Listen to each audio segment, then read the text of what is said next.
Okay, now come to the next chapter. Scope and objective of financial management. Okay, very basic topic.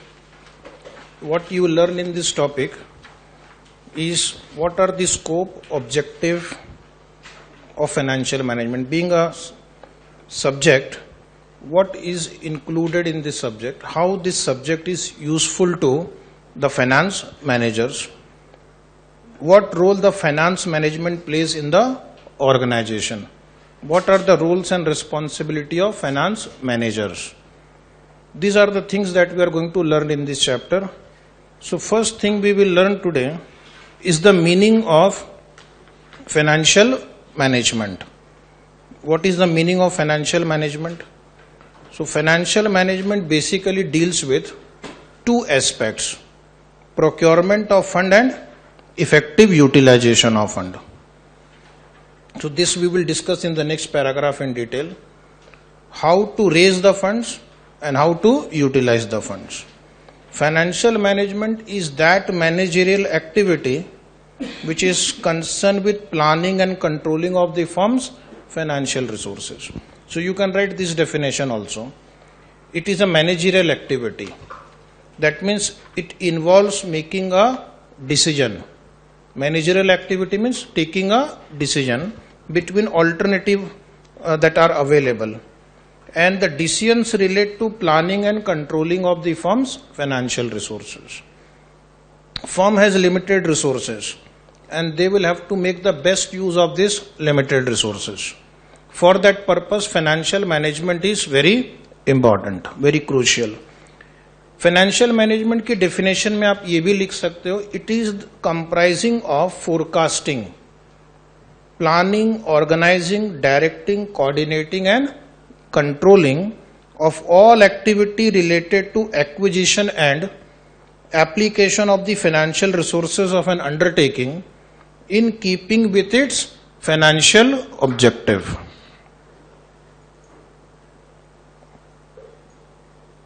So it involves many function. Forecasting का मतलब होता है predicting in advance, और business में ये बहुत जरूरी है. आपका सेल्स कितना होगा पहले से प्लानिंग करनी पड़ती है, उसके हिसाब से रिसोर्स अलोकेट होगा.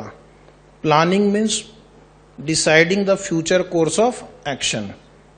ऑर्गेनाइजिंग, बिजनेस में कितनी सारी एक्टिविटीज होती हैं उन सबको ऑर्गेनाइज करना. ठीक है, कस्टमर आएगा, पेमेंट करेगा, बैंक में जमा करेंगे, उसको इन्वेस्ट करेंगे, ये सारा ऑर्गेनाइजिंग है. Directing means telling your subordinates what they are suppose to do. Coordinating का मतलब जितनी भी एक्टिविटी होती है उनमें कोऑर्डिनेशन होना ताकि ऑर्गेनाइजेशन स्मूथली रन कर सके. तो ये भी एक बहुत मेन फंक्शन होता है बिजनेस में, specially financial management. And finally controlling. Controlling means जो हमने प्लान डिसाइड किए थे, क्या वो प्लान वाकई में एग्जीक्यूट हो रहे हैं या नहीं, और अगर नहीं तो क्यों नहीं, और उसके पीछे क्या कारण है, और हम उनमें क्या क्या नेक्स्ट ईयर सुधार ला सकते हैं. Is it right? So that is financial management function. Finance manager का काम है बेसिकली दो, यानी जो भी हमने फर्स्ट पैराग्राफ में पढ़ा उसमें दो बातें उभर कर सामने आई है. Two main aspect of financial function. First is procurement of funds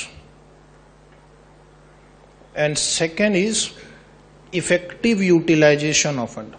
procurement मतलब कि फंड्स कहां से रेज करना है, और इफेक्टिव यूटिलाइजेशन मतलब हम फंड्स को कहां कहां यूज करेंगे. जरा 3-4 सोर्सेज बताओ जहां से हम फंड्स रेज कर सकते हैं. Funds can be raise from various sources.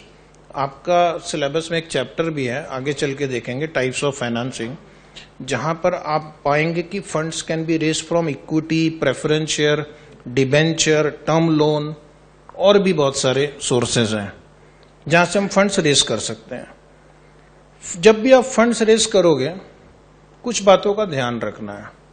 Funds raise करते समय ये देखना है कि जिस सोर्स से हम फंड्स रेस कर रहे हैं उससे फर्म की रिस्क पे क्या इंपैक्ट पड़ेगा। जैसे फॉर एग्जांपल अगर डिबेंचर यूज करेंगे, लोन यूज करेंगे तो रिस्क बढ़ेगा। अगर हम इक्विटी शेयर इशू करेंगे तो रिस्क कम होगा लेकिन कॉस्ट बढ़ जाएगा।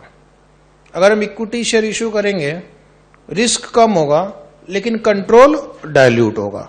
डिबेंचर इशू करेंगे कंट्रोल डाइल्यूट नहीं होगा, कॉस्ट कम होगा लेकिन रिस्क बढ़ जाएगा। तो ये हमारे सामने चैलेंज है फाइनेंस मैनेजमेंट के सामने कि हम सोर्स कौन सा यूज करें। सोर्स यूज करते समय ध्यान रखना 2-3 बातों का। एक कि cost of fund should be as low as possible. दूसरा risk should be again as low as possible. और कंट्रोल भी ज्यादा डाइल्यूट ना हो। कंट्रोल भी ज्यादा, आप बोलेंगे रिस्क कम करना है तो इक्विटी इश्यू करो, लेकिन फिर कंट्रोल बहुत डाइल्यूट हो सकता है। आप बोलेंगे कॉस्ट कम करना है तो डिबेंचर इश्यू करो, तो रिस्क बढ़ जाता है। तो आपको एक बैलेंस्ड अप्रोच लेकर चलना है, जिसके लिए आपके सिलेबस में एक चैप्टर है cost of capital, capital structure, जहां पर आपको सिखाया जाता है how to decide the proportion of different sources of finance. ठीक है, तो प्रोक्योरमेंट ऑफ फंड्स में 4 स्टेप्स इन्वॉल्व है। फर्स्ट है कहां कहां से फंड्स रेज करना है। अभी आपने एक ऊपर लिस्ट देखी, equity, preference, debenture, term loan. Funds कहां से हम रेज कर सकते हैं, एक लिस्ट बना लो। उसके बाद क्या करो, कितना कितना रेज करना है, कहां कहां से रेज करना है, कितना कितना रेज करना है, दोनों में डिफरेंस क्या है। अगर मुझे 100 करोड़ रुपीस चाहिए तो पहले तो हम डिसाइड करेंगे कि हम इक्विटी, प्रेफरेंस, डिबेंचर ये कितना रेज करेंगे, उस कहां ये रेज करेंगे। उसके बाद फिर अब 100 करोड़ का डिस्ट्रीब्यूशन कैसे होगा। तो मान लो ऐसे हो सकता है कि हम इक्विटी से 30, प्रेफरेंस से 40 और डिबेंचर से 30। That is called finance mix. It is also called capital structure. Capital structure decide करना है। नेक्स्ट इज जब फर्म की प्रॉफिट होगी, how much profit will be retained and how much profit will be distributed. ये भी एक decision लेना। इससे भी आपकी फाइनेंसिंग पे फर्क पड़ता है। कैसे, अगर आप रिटेन करेंगे तो उतना रिक्वायरमेंट ऑफ फंड्स कम हो जाएगी, और अगर आप डिस्ट्रीब्यूट करेंगे तो उतना रिक्वायरमेंट ऑफ फंड्स बढ़ जाती है। तो आपकी डिविडेंड पॉलिसी से आपका कितना फंड्स रेस करना है उस पर इंपैक्ट पड़ेगा। अगर हमें 10 करोड़ रुपए फंड्स रेस करना है इस साल और 8 करोड़ रुपए मेरी प्रॉफिट हो गई है, अगर मैं पूरा डिस्ट्रीब्यूट कर दूं तो पूरा 10 करोड़ मुझे रेस करना पड़ेगा। लेकिन अगर मैं पूरा रिटेन कर लूं तो सिर्फ 2 करोड़ रुपीस मुझे रेस करना पड़ेगा। तो आपके डिविडेंड पॉलिसी से भी आपका प्रोक्योरमेंट ऑफ फंड्स पे इंपैक्ट पड़ता है। जितना इंपॉर्टेंट फंड्स रेस करना है उतना ही इंपॉर्टेंट फंड्स को इफेक्टिवली यूटिलाइज करना है, क्योंकि जब आप फंड्स रेस करते हो तो उसकी एक कॉस्ट होती है। डिबेंचर इशू करेंगे, इंटरेस्ट पे करेंगे। इक्विटी शेयर इशू करेंगे तो उसकी अपॉर्चुनिटी कॉस्ट है। तो फंड्स को जब आप रेस करते हो तो उसके साथ एक कॉस्ट जुड़ा हुआ है।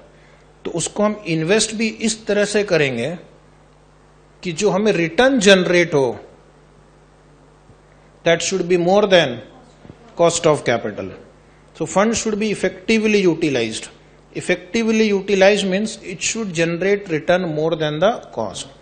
Fund should not be kept idle because idle fund has an opportunity cost. तो फाइनेंस मैनेजर का जो दूसरा इंपॉर्टेंट काम है फंड्स को इफेक्टिवली यूटिलाइज करना, जो कि बहुत चैलेंजिंग काम है। उसको एवरीडे उसको चेक करना है कि जो हम फंड्स रेज किए हैं वो प्रोडक्टिवली यूज कहीं हो रहा है या नहीं, कहीं सरप्लस फंड्स तो नहीं आ गया हमारे पास। अगर सरप्लस आ गया है तो उसको इन्वेस्ट करके उससे कुछ इंटरेस्ट जनरेट करो या फिर वापस कर दो अगर हो सके तो। Is it right? अब मैं 3 इंस्ट्रूमेंट को कंपेयर करना चाहता हूं। कौन से 3 instrument? Equity, preference and loan funds. Is it right? Funds जब हम रेज करते हैं तो 3 इंपॉर्टेंट एस्पेक्ट हमारे डिसीजन मेकिंग को इन्फ्लुएंस करते हैं। One is called risk, cost and control.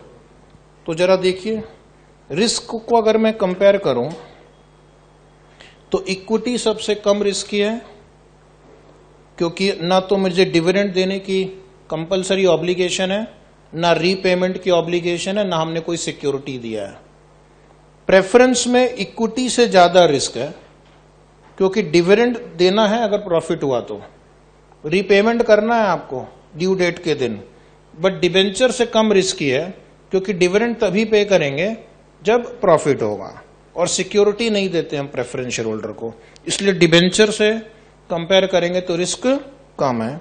और लोन फंड सबसे ज्यादा रिस्की, इंटरेस्ट पेमेंट ऑब्लिगेटरी है, भले प्रॉफिट हो या ना हो, रीपेमेंट ऑब्लिगेशन है, assets of the company are given as security. अब हम कॉस्ट के पॉइंट ऑफ व्यू से देखते हैं। Equity is most expensive because the expectation of equity investor is highest. They share the profit of the company, they don't get a fix rate of return. Company has to give him higher rate of return than other investor. Only then he will be motivated to invest in the equity shares. Equity shareholder का return सबसे ज्यादा होना चाहिए, ना तो वो equity में invest ही नहीं करेगा, तो कंपनी इक्विटी रेस कैसे करेगी। प्रेफरेंस का जो कॉस्ट होता है डिबेंचर से ज्यादा है, क्योंकि प्रेफरेंस शेयर पे डिविडेंड जो हम पे करते हैं उस पे टैक्स डिडक्शन नहीं मिलता है। डिबेंचर और loan is cheapest because interest is tax deductible expenditure. एक तो इंटरेस्ट रेट भी कम होता है, और दूसरा इंटरेस्ट पे टैक्स डिडक्टिबिलिटी मिलती है। देन कंट्रोल, इक्विटी शेयर के साथ ये बहुत बड़ा डिसएडवांटेज है, there is a dilution of control. Preference share no dilution of control, loan fund no dilution of control. लेकिन कभी कभी लोन फंड में अगर आपने फाइनेंशियल इंस्टीट्यूशन को लोन लिया है तो वो नॉमिनी डायरेक्टर अपॉइंट कर सकते हैं, तो उतना आपका कंट्रोल डाइल्यूट हो जाता है, बट जनरली नहीं होता है। तो अगर आप देखेंगे तो रिस्क के पॉइंट ऑफ व्यू से इक्विटी अच्छा है, कॉस्ट के पॉइंट ऑफ व्यू से डिबेंचर या लोन अच्छा है, और डाइल्यूशन के पॉइंट ऑफ व्यू से भी प्रेफरेंस शेयर या डिबेंचर अच्छा है। तो दिक्कत आती है कि किसको सिलेक्ट करें। एक चीज अगर मैं अच्छा करने जाऊं तो दूसरा बुरा हो सकता है। डिबेंचर इशू करने से अच्छा क्या होता है, कॉस्ट घटता है लेकिन रिस्क बढ़ जाता है। रिस्क घटाने जाओ तो इक्विटी इशू करेंगे, कंट्रोल डाइल्यूट हो जाता है। Is it right? तो आपको क्या करना है, ये डिसाइड करना है कि किस रेशियो में equity, preference, debenture, loan raise करना है।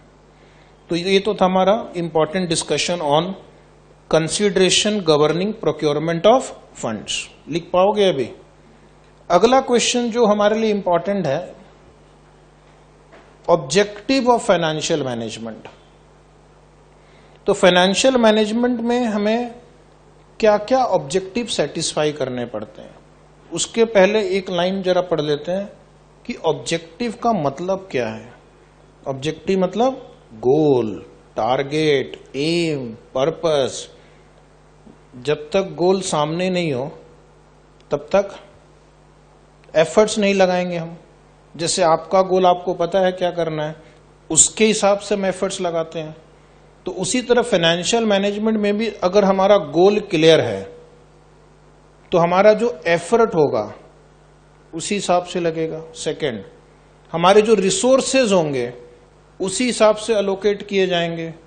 तीसरा, हमारी जो परफॉर्मेंस की कंपैरिजन होगी वो भी हमारे गोल के साथ होगी। हमने क्या गोल सेट किया था और हमने जो एक्चुअली अचीव किया है वो वेदर हमारे गोल के साथ वो मीट करता है या नहीं। Is it right? इसलिए ऑब्जेक्टिव जरूरी है, इसलिए एग्जाम जरूरी है। Is it right?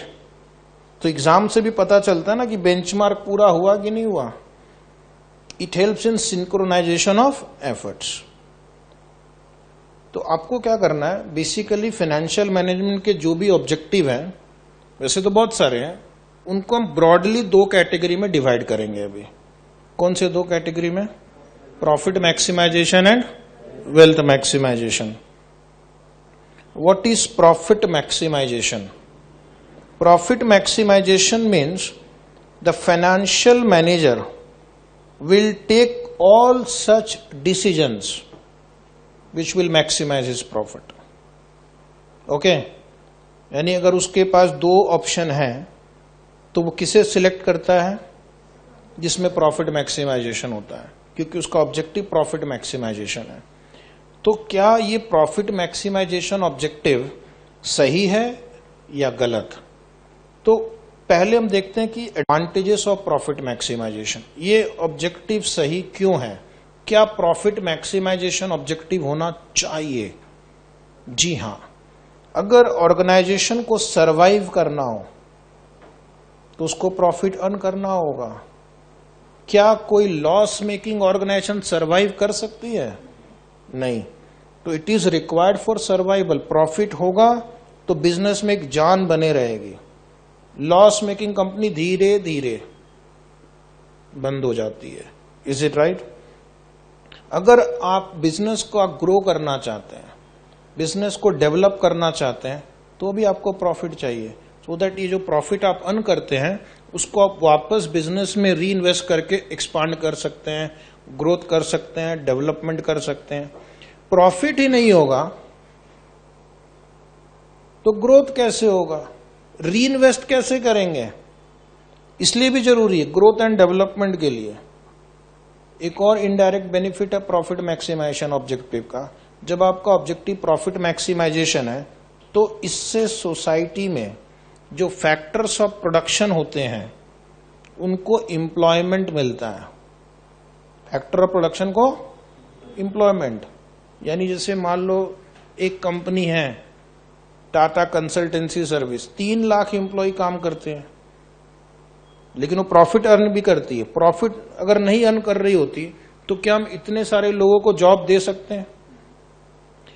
सिर्फ लेबर ही नहीं, कैपिटल भी एम्प्लॉय होता है. अगर कोई कंपनी बिजनेस ही नहीं करेगी तो उसका कैपिटल भी प्रोडक्टिवली यूज नहीं होगा, तो कैपिटल भी आइडल रह जाता है, लेबर भी आइडल रह जाता है. तो थर्ड बेनिफिट है it gives employment to factors of production, otherwise they will remain idle. Profit is also an indicator of efficiency. Which firm is efficient? Loss making or profit making? Which firm is more efficient? Which is making more profit? Is it right? Because it means they are able to convert their input into output more efficiently. They are able to generate more output for a given input. Okay? So therefore it is an indication of efficiency. Only profit making firm can also pursue social obligations. मान लो अगर आपके पास profit है तो ही आप समाज की भी भलाई कर सकते हैं. क्या कोई लॉस मेकिंग कंपनी समाज की भलाई करेगा? कुछ कंपनीज ऐसी है जो हॉस्पिटल्स रन करती है, कुछ कंपनीज एम्प्लॉयज के लिए बस सर्विस देती है, स्कूल है, कुछ कंपनी एजुकेशनल इंस्टीट्यूशंस रन करती है. ओके, रोड्स बनवाती है, पार्क बनवाती है, हॉस्पिटल्स बनवाती है. कब करेगी ऐसी कंपनी ये सब काम जिसमें उनको खुद का कोई बहुत ज्यादा बेनिफिट नहीं मिलता है? जब वो प्रॉफिट मेकिंग हो. डोनेशन देती है, CSR एक्सपेंडिचर करती है, कॉर्पोरेट सोशल रिस्पॉन्सिबिलिटी एक्सपेंडिचर, है कि नहीं? 2% ऑफ द प्रॉफिट. प्रॉफिट ही नहीं होगा तो 2% किससे मल्टीप्लाई करोगे? है कि नहीं? कंपनीज एक्ट में है ना, 2% of average profit of last 3 year should be spent on CSR activity. तो जिसका प्रॉफिट ज्यादा होगा उतना ज्यादा CSR कर पाएगी. इसलिए प्रॉफिट होना आवश्यक है. प्रॉफिट होना कोई बुरी बात नहीं है, लेकिन कुछ डिसएडवांटेजेस हैं प्रॉफिट ऑब्जेक्टिव के साथ. जैसे अगर देखा जाए तो ये वर्ड प्रॉफिट इटसेल्फ इज वेग. वेग का मतलब अनक्लियर. इसकी मीनिंग अनक्लियर है. Meaning is not clear. ये वर्ड प्रॉफिट जो है इसके कई मायने हो सकते हैं, कई मतलब हो सकते हैं. जैसे फॉर एग्जाम्पल कोई पूछ सकता है प्रॉफिट का मतलब क्या है, शॉर्ट टर्म प्रॉफिट। किसी के लिए प्रॉफिट का मतलब लॉन्ग टर्म प्रॉफिट भी हो सकता है। एक स्टूडेंट ने कहा प्रॉफिट मतलब profit after tax,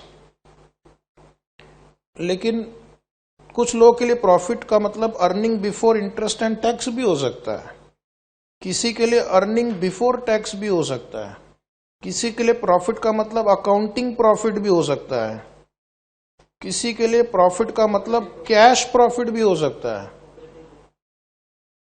operating profit भी हो सकता है, इकोनॉमिक प्रॉफिट भी हो सकता है, जिसमें वो लोग अपॉर्चुनिटी कॉस्ट ऑफ ओनर भी ले लेते हैं कैलकुलेशन में। ठीक है, खुद के बिजनेस में काम कर रहे हैं तो इकोनॉमिस्ट क्या करता है, खुद की सैलरी भी घटा देता है प्रॉफिट निकालने के लिए। आपने भी तो काम किया अपने बिजनेस में, कहीं और करते तो सैलरी मिलती। तो इकोनॉमिक प्रॉफिट, तो भाई आप किसको मैक्सिमाइज करना चाहते हैं पहले वो तो क्लियर कर लो, है कि नहीं। एक शब्द के इतने अर्थ हैं, तो यानी कि आपको ये भी नहीं पता कि आप मैक्सिमाइज किसको करना चाहते हैं।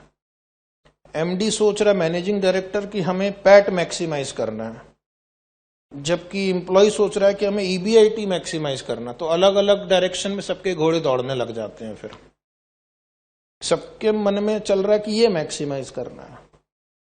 दूसरा है जिसके लिए ये मेथड, ये ऑब्जेक्टिव बदनाम है। प्रॉफिट मैक्सिमाइजेशन करने के लिए हमें हाई रिस्क लेना होता है। If you want to maximize profit you have to take high risk. तो मैनेजमेंट क्या करती है, कई बार प्रॉफिट मैक्सिमाइजेशन की वजह से बहुत बड़े बड़े रिस्क लेती है। उसका नुकसान किसको उठाना पड़ता है, शेयर होल्डर को, है कि नहीं। रिस्क तो ले लिया आपने, प्रॉफिट मैक्स, अगर आपका कहीं दांव गलत लग गया तो नुकसान होगा, नुकसान भी फिर बड़ा ही होगा, और उसका भुगतान कौन करेगा, share holder. Profit maximization objective ignores time value of money, is it right. Time value of money को इग्नोर करते हैं। सिर्फ आप देखते हैं कि ज्यादा प्रॉफिट कहां मिल रहा है, कब मिल रहा है ये नहीं देखते हैं। Timing is also important. So कई बार टाइम वैल्यू ऑफ मनी को इग्नोर किया जा सकता है इस मेथड में। एक और दिक्कत है जिसकी वजह से ऑब्जेक्टिव थोड़ी बदनाम है, it ignores social and moral obligation of the business. कुछ बिजनेस वाले क्या करते हैं, बिजनेसमैन, प्रॉफिट मैक्सिमाइजेशन हो बस इतना ध्यान रखना है, चाहे उसके लिए हमें चाइल्ड लेबर को क्यों नहीं एम्प्लॉय करना पड़े। तो बहुत सारे जो पटाखा की फैक्ट्री होती है वहां किसको एम्प्लॉय करते हैं, चाइल्ड लेबर। एडल्ट को एम्प्लॉय करेंगे तो सैलरी 10 गुना ज्यादा देनी पड़ेगी, चाइल्ड लेबर 1/10 कॉस्ट में मिल गया, ज्यादा घंटे भी उससे काम करवा लो, ओवर टाइम का भी पगार नहीं, संडे को भी करवा लो, है कि नहीं। यूनियन भी नहीं बना सकता वो। हाँ, चाय वाले की दुकान में देखो छोटे छोटे बच्चे काम करते हैं, वो बड़ा आदमी भी एम्प्लॉय करवा सकता है, लेकिन वो 3,000 रुपए सैलरी मांगेगा, बच्चा 500 रुपए में भी खुश है। और देखिए पोल्यूशन, ऐसा नहीं कि हम पोल्यूशन कंट्रोल नहीं कर सकते हैं, लेकिन उसके लिए हमें इन्वेस्टमेंट करना होगा, जिससे हमारा प्रॉफिट घटेगा।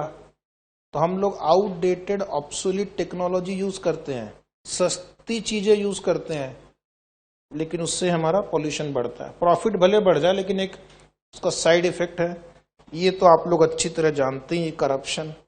प्रॉफिट मैक्सिमाइजेशन करने के लिए हम किसी भी हद तक जा सकते हैं, किसी को भी ब्राइब दे सकते हैं, ठीक है, एडल्ट्रेशन कर सकते हैं, दूध में पानी मिला सकते हैं, मिलावट, ठीक है। Profits can be affected by accounting policies. जैसे मान लो आपने डेप्रीशिएशन का मेथड चेंज किया, एसएलएम से डब्ल्यूडीवी, आपका प्रॉफिट चेंज हो सकता है।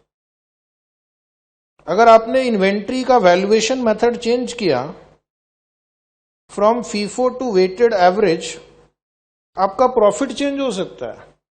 किसी आइटम को एक्सपेंडिचर में डालना था, आपने उसको कैपिटलाइज कर दिया, आपका प्रॉफिट चेंज हो सकता है। यानी कि बगैर कुछ किए भी कंपनी क्या कर सकती है, इस फिगर को मैनिपुलेट कर सकती है। इसलिए प्रॉफिट ऑब्जेक्टिव के कुछ डिसएडवांटेजेस भी हैं। अगर हम इस डिसएडवांटेजेस को दूर कर दें then it is a good objective. यानी आप पैसा कमाने के लिए हो सकता है आप चाइल्ड लेबर मत एम्प्लॉय करो ना, तब भी तो पैसा कमा सकते हैं। करप्शन मत करो, पोल्यूशन मत करो, then also profit can be earned. So profit maximization can be a good objective if you can overcome its limitations. Long run objective क्या है? Wealth maximization. Profit maximization is a short term objective. Wealth maximization is a long term objective. तो यहां पर companies क्या करती है, instead of focusing on profit maximization, they focus on wealth maximization. Then what do you mean by wealth? Wealth means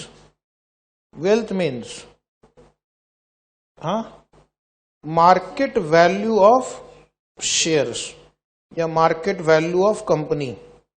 और ये जो market value of company है, ये सिर्फ आप लॉन्ग रन में इसको बढ़ा सकते हो, शॉर्ट रन में नहीं होगा।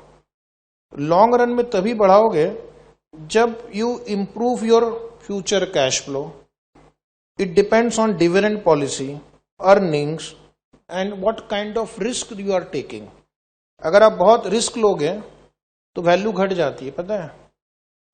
इसलिए आपका इस बार आप रिस्क लोगे, थोड़े दिनों के लिए प्रॉफिट तो बढ़ेगा लेकिन फर्म की वैल्यू बढ़ेगी इसकी कोई गारंटी नहीं है। तो जो management wealth maximization as an objective लेकर चलते हैं उनका ध्यान लॉन्ग टर्म की तरफ होता है। So wealth maximization as an objective means companies using the resources in good manner. एक आध कैलकुलेशन भी सीख लिया जाए। Wealth is represented by market value of the shares, is it right? हम कहते हैं ना मुकेश अंबानी इंडिया के नंबर 1 अमीर इंसान है। कैसे पता चला आपको ये अमीर इंसान है? क्या आप उनके घर जाके उनके नोट की गड्डियां गिन कर आए थे, या उनका बैंक बैलेंस देख कर आए हो आपने? नेटवर्थ देखा आपने? कैसे निकाला? आपने क्या किया, मुकेश अंबानी के पास जितने भी शेयर हैं, जिस कंपनी में वो इन्वेस्टर है, उसको लिया नंबर ऑफ शेयर और उसको मार्केट प्राइस पर शेयर से मल्टीप्लाई कर दिया, तो पता चला रे यार इसके पास तो इतना पैसा है, इसके शेयर की इतनी वैल्यू है। Is it right? तो wealth is represented by market value of the share. कैसे कैलकुलेट करते हैं? Wealth value of the share is a function of 2 factors. It depends on earning per share. Company earning क्या करती है, यानी earning का भी इंपॉर्टेंस है यहां पे, लेकिन सिर्फ अर्निंग का इंपॉर्टेंस नहीं है। देख रहे हैं 2 फैक्टर लिखा हुआ है। एक है earning, of course earning influences the value, लेकिन अर्निंग के अलावा आपकी क्वालिटी ऑफ अर्निंग भी इंपॉर्टेंट है। That is capitalization rate. Sir capitalization rate क्या होता है? Capitalization rate means the desired rate of return. The desired rate of return by the investors. The desired rate of return by the investors. Okay. The desired rate of return by the investor. So higher the risk, higher will be desired rate of return. Yes or no? तो जो company ज्यादा risk लेगी उसके investor higher rate of return expect करेंगे, और आप rate of return अगर high expect करोगे तो कंपनी की शेयर की प्राइस घट जाएगी। कंपनी की शेयर की प्राइस घट जाएगी। कैसे घटेगी, हम एक नंबर लिखेंगे तो आपको समझ में आ जाएगा। तो पहले तो मैं ये 2 बातें आपको समझा दूं कि अर्निंग्स पर शेयर कैसे निकालते हैं। Earning per share is earning available to equity share holder upon number of equity shares. Okay. Capitalization rate means the rate of return required by investors for a company. So on an average, अभी हर एक investor की requirement अलग हो सकती है। आप लोग यहाँ इतने लोग बैठे, किसी की रिक्वायरमेंट 12 है, किसी की 13, किसी की 15। In general, on an average, how much rate of return the investors community expect from a company is called capitalization rate. Okay, this rate reflects the liking of the investor for the company. जैसा कि मैंने पिछले note में लिखा था, अगर company की risk ज्यादा है तो he will expect a higher return, अगर रिस्क कम है तो he will be happy with a lower return also. Is it right? क्योंकि रिस्क ज्यादा मतलब आपका पैसा लगा हुआ है कंपनी में, कंपनी रिस्क ले रही है, तो कल को पैसा डूबेगा तो आपका ही डूबेगा, इसलिए आप चाहते हैं कि मेरा रेट ऑफ रिटर्न हाई हो। तो ये रेट ऑफ रिटर्न किन फैक्टर्स द्वारा अफेक्ट होता है? Rate of return is affected by companies policy. जो कंपनी अच्छी है, जिनकी पॉलिसीज अच्छी है, वहां इन्वेस्टर कम रेट पे भी खुश है, और जो कंपनी की पॉलिसी अच्छी नहीं है, जो बहुत ज्यादा रिस्क ले रहे हैं, वहां पे इन्वेस्टर का एक्सपेक्टेशन भी बढ़ जाता है। Then it depends on past record of the company, company का पास्ट परफॉर्मेंस। अगर पास्ट में उनका रिटर्न अच्छा हुआ है तो इन्वेस्टर एक्सपेक्ट करेगा higher return. It depends on type of business also. जैसे मान लो एक है एयरलाइन बिजनेस और एक है सीमेंट बिजनेस, तो कहां पे इन्वेस्टर हाई रिटर्न एक्सपेक्ट करेगा? यहां पे, क्योंकि यहां पे रिस्क ज्यादा रहती है ना।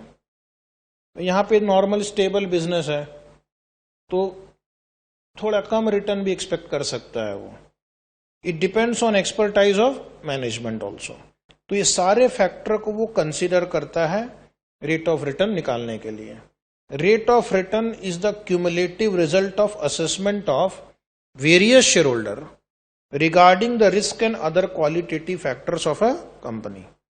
तो इन सबका सिंपल एक लाइन में अर्थ है, it is the average return expected by the investors from a company based on the type of company and the type of risk that they take. अब आ जाते हैं एक फॉर्मूले के लिए। Value of the firm is equal to EPS upon capitalization rate. Example आपकी book में लिखा है, ईपीएस अगर 10 रुपए है और इन्वेस्टर की रिक्वायर्ड रेट ऑफ रिटर्न 10% है, तो वो इस शेयर के लिए कितना वैल्यू देने को तैयार हो जाएगा।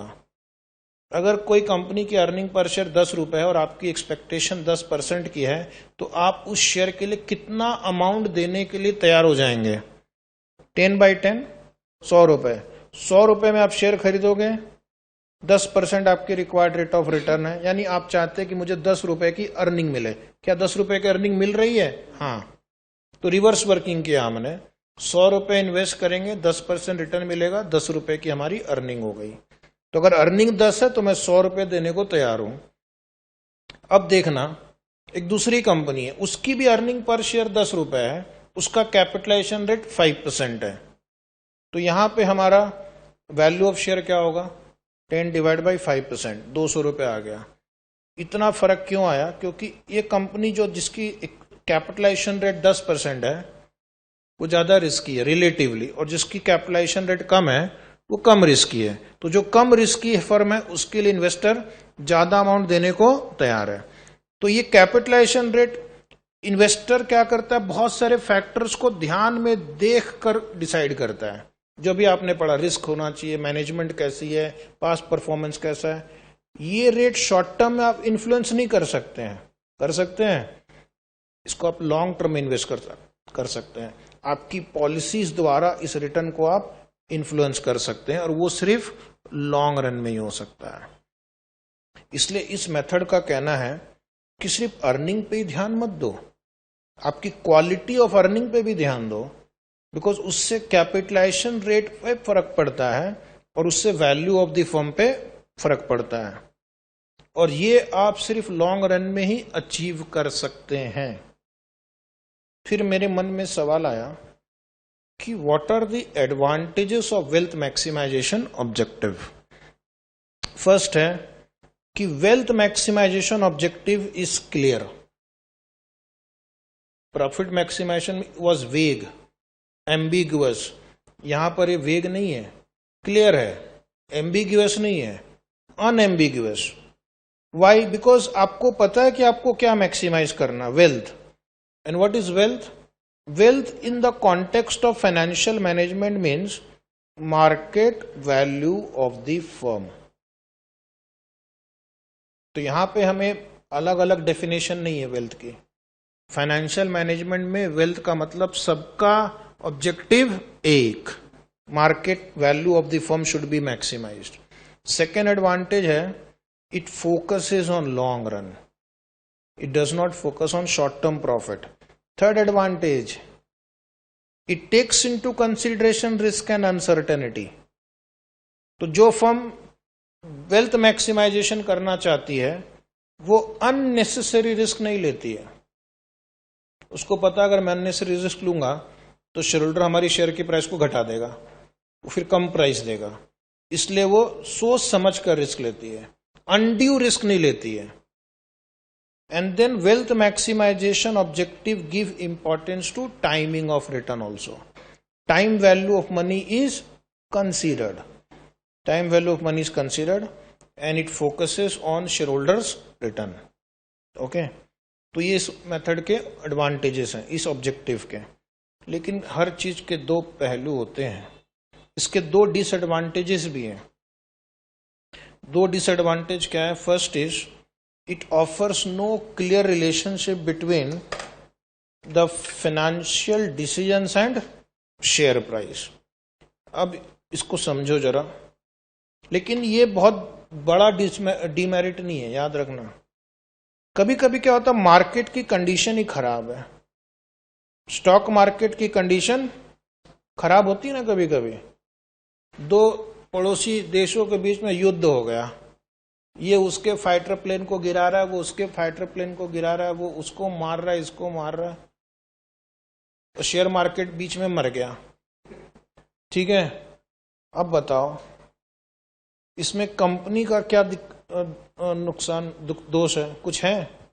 यानी कंपनी बोल रही कि हमने तो पूरी मेहनत की, हमने तो अच्छे अच्छे डिसीजन लिए, लेकिन शेयर मार्केट ही क्रैश हो गया, तो मैं क्या करूं? तो कई बार ये प्रूफ करना कि अगर मैं ये डिसीजन लूंगा तो ये शेयर प्राइस पे इंपैक्ट आएगा, ये बहुत मुश्किल है. क्योंकि शेयर की प्राइस जो होती है किसी एक फैक्टर से अफेक्ट नहीं होती है, बहुत सारे फैक्टर से अफेक्ट होती है. अभी अमेरिका में कौन प्रेसिडेंट बनेगा उससे टीसीएस की कंपनी की शेयर प्राइस पे अफेक्ट पड़ता है. ये बताओ, टीसीएस का उसमें क्या लेना देना है? नहीं, क्योंकि वहां पर अगर कोई प्राइम प्रेसिडेंट बना जो बोलेगा कि नहीं अब मैं कोई भी इंडियन कंपनी के सॉफ्टवेयर को परचेस करना अलाउ नहीं करूंगा, तो इस कंपनी को नुकसान हो सकता है. Is it right? मान लो दो पड़ोसी देशों में युद्ध हो गया, उसका कुछ लेना देना है क्या? लेकिन जब युद्ध होता है तो शेयर की प्राइस कम हो जाती है, मार्केट थोड़ा सा अनसर्टेन हो जाता है. सो ये एक डीमेरिट है, बट इतना सीरियस नहीं है. बिकॉज लॉन्ग रन में जो कंपनी अच्छी होगी वो जरूर आगे बढ़ेगी. And this can lead to management anxiety and frustration. But again ये कोई बहुत सीरियस रिस्क नहीं, क्योंकि कई बार ये सिर्फ शॉर्ट टर्म में ऐसा होता है. लॉन्ग रन में जितनी भी अच्छी कंपनी इंडिया की देखो सब आगे बढ़ गई, बढ़ी कि नहीं? कोई ऐसी अच्छी कंपनी आपको पता है जो डूब गई? बहुत कम. उसके बाद आ जाइए, decisions taken by the finance manager to achieve wealth maximization. तो हम सब ने एक बात स्वीकारा कि wealth maximization is a better objective than profit maximization objective, because it focuses on long run, it takes into consideration risk involved, it gives importance to timing of return. Is it right? अब wealth कैसे maximize कर सकते हैं? तो देखना, there are 3 types of decisions the finance manager can take in order to maximize the wealth. One is called investment decision, second is called financing decision, and third is called dividend decision. So investment decision कैसा होना चाहिए? You should select such projects where the return is greater than cost of capital.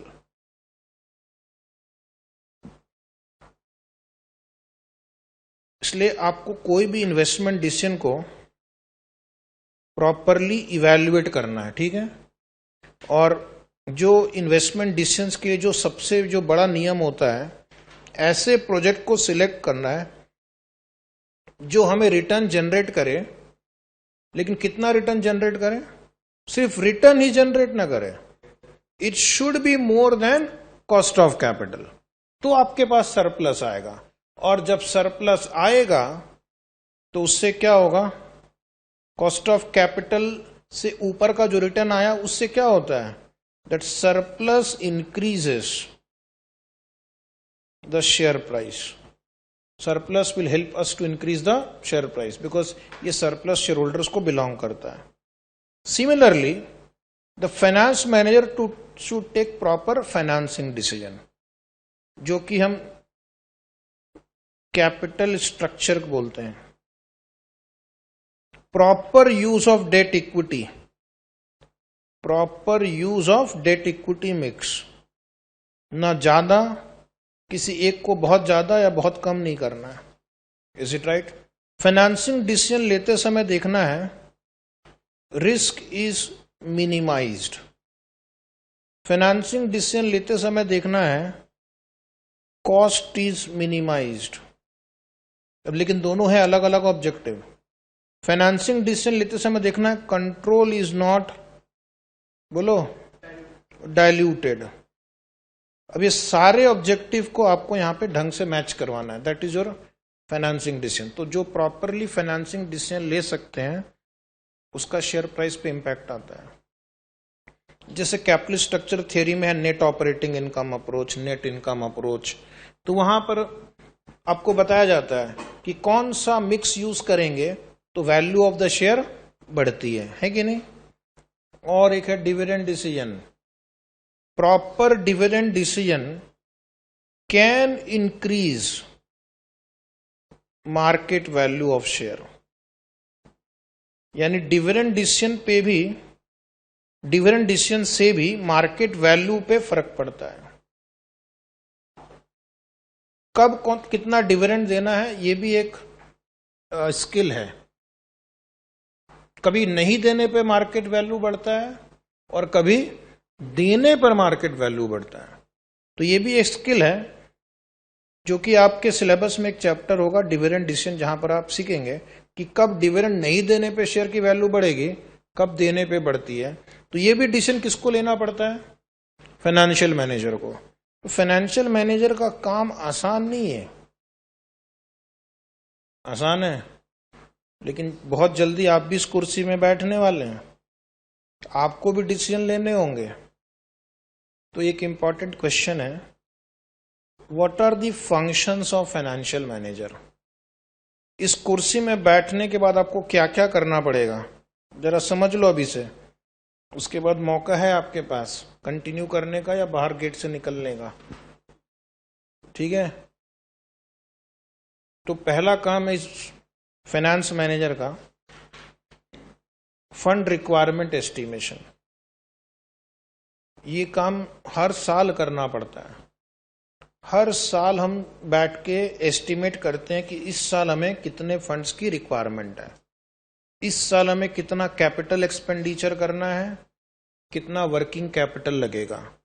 अगर बहुत बड़ी company है तो जितने भी डिपार्टमेंट्स हैं उन सभी डिपार्टमेंटल मैनेजर की मीटिंग बुलाएंगे और उन सबसे उनके डिपार्टमेंट की फंड्स की रिक्वायरमेंट की एस्टिमेशन करते हैं, ठीक है।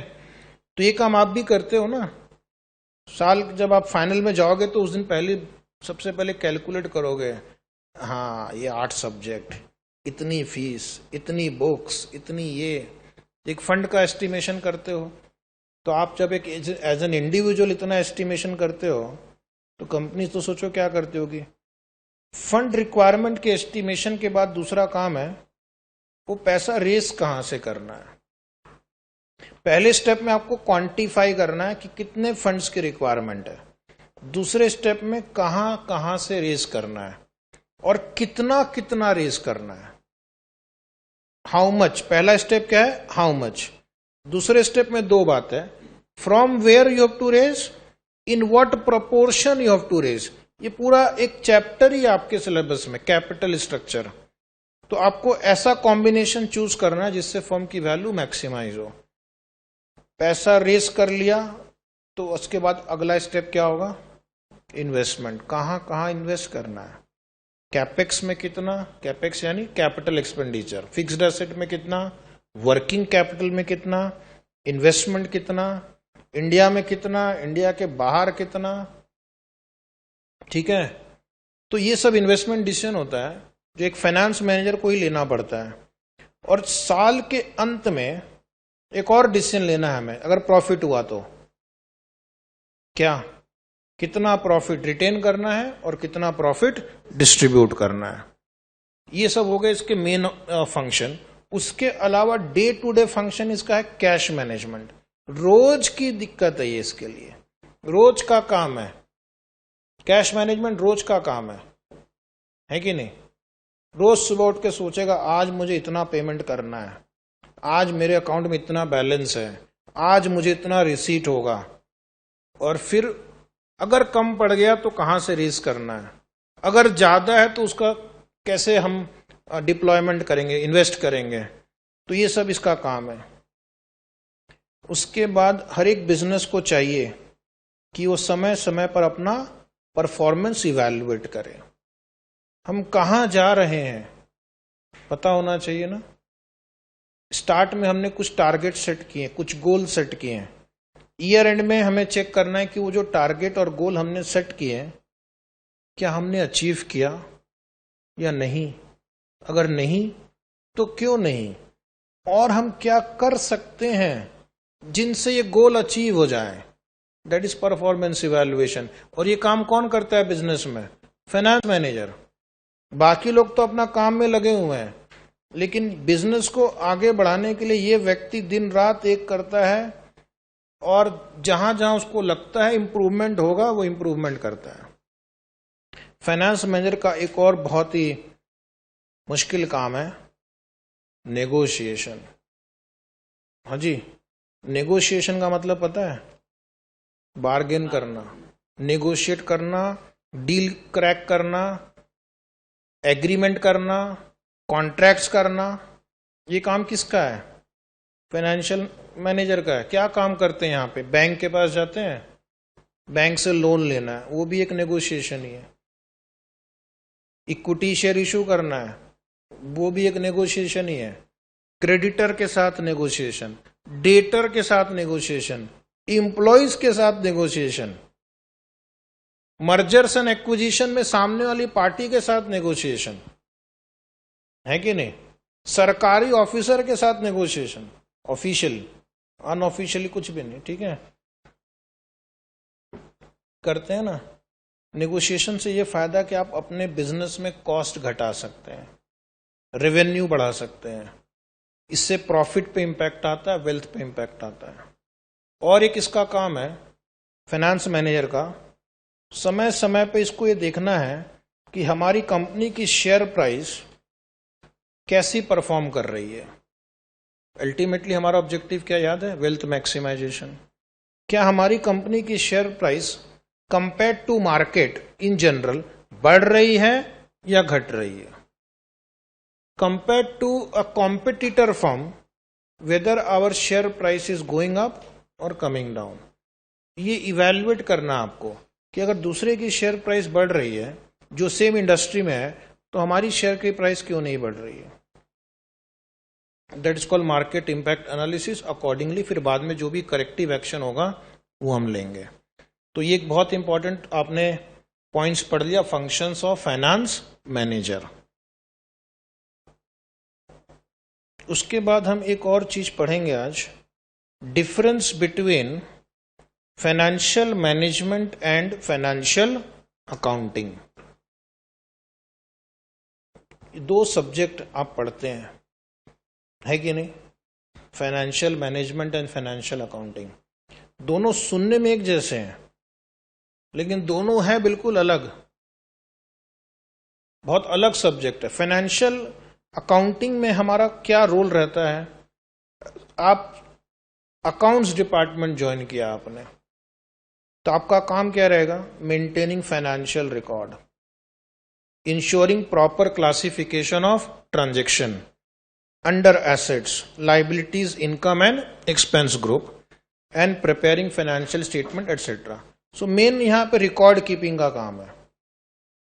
कोई भी ट्रांजेक्शन हुआ, डेबिट क्रेडिट, फिर उसका ट्रायल बैलेंस, फिर उसका P&L account, balance sheet, cash flow statement, फिर वो सारे रिकॉर्ड को मेंटेन करना, ये है इसका काम। अच्छा है ना? लेकिन थोड़ा क्लरिकल टाइप का है, थोड़ा रूटीन है कि नहीं? एक रूल फॉलो करना आपको, बस ये हुआ तो ये एंट्री करनी है। बहुत ज्यादा डिसीजन मेकिंग इन्वॉल्व नहीं है। इसका काम जो है फाइनेंस मैनेजर का, थोड़ा डिसीजन मेकिंग है, थोड़ा चैलेंजिंग है, रूटीन नहीं है, बिकॉज उसको अलग अलग सोर्सेस से फंड्स रेज करना है, हर बार नया नेगोशिएशन होगा, और फिर और एक चैलेंजिंग काम है, उसको अलोकेट करना है, फंड्स को यूटिलाइज करना है, keeping in mind risk, cost and control. दूसरा है ऑर्गेनाइजेशन में इसका क्या स्टेटस है, हायरार्की कहाँ है, क्या ये टॉप पे है या मिडिल लेवल पे है या लोअर लेवल पे है? अकाउंटेंट बेचारा medium and lower level in the organizational hierarchy पे आता है। कोई कंपनी का आप एमडी नहीं सुनेंगे अकाउंटेंट है, लेकिन फाइनेंस मैनेजर जो रहता है वो एकदम टॉप लेवल पे जाता है, सीएफओ बन जाता है वो। उसके बाद उसके ऊपर सिर्फ बोर्ड ऑफ डायरेक्टर्स या एमडी, ठीक है? तो आप क्या बनेंगे, बनना चाहेंगे? फाइनेंशियल अकाउंटेंट या फाइनेंशियल मैनेजर? मैनेजर, बहुत अच्छी बात। टाइम पीरियड कवर्ड, पहले क्लियर तो हो जाए, तुम तो हमेशा क्लियर की ही बातें करते हो। फाइनेंशियल अकाउंटिंग जो होता है वो पास्ट इवेंट एंड ट्रांजैक्शंस को रिकॉर्ड करता है कि नहीं? लेकिन जो फाइनेंस मैनेजर होते हैं दे आर फ्यूचर ओरिएंटेड। उनका जो डिसीजन होता है, कैलकुलेशन होता है, it is based on estimated transaction. जैसे कैश बजट बनाएंगे तो फ्यूचर में जो कैश इनफ्लो आउटफ्लो होने वाला है उसके हिसाब से हम कैश बजट बनाते हैं। और अकाउंटेंट क्या करता है? कैश फ्लो स्टेटमेंट, सब कुछ हो गया उसके बाद cash flow statement. Finance manager क्या करता है? Cash budget. Is it right? एक और मेन डिफरेंस है, बहुत इंटरेस्टिंग और main difference, financial accounting is based on accrual basis. Accrual basis means income is recognized when it is earned, expenditure is recognized when it is incurred and you have an obligation to pay.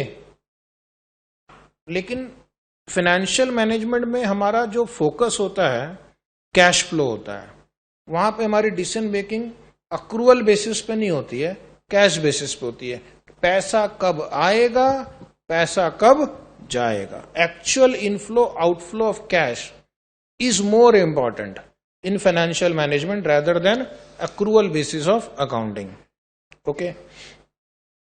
और एक last point है आपकी book में, financial accounting deals with measurement of funds, measurement, and financial management deals with management of funds. ये बेचारा major करता रहता है, debit what comes in, credit what goes out. Okay, ये आदमी उसको मैनेज करता है, कहाँ इन्वेस्ट करना है, कहाँ से रेज करना है। तो इसका काम थोड़ा ज्यादा चैलेंजिंग है, ऐसा मुझे लगता है। लेकिन आजकल अकाउंटेंट का रोल भी काफी इंप्रूव हो गया है, इतने सारे नए नए स्टैंडर्ड्स आ गए हैं कि उसमें भी काफी चैलेंज है उनको अप्लाई करना। ठीक है, दिस चैप्टर इज ओवर।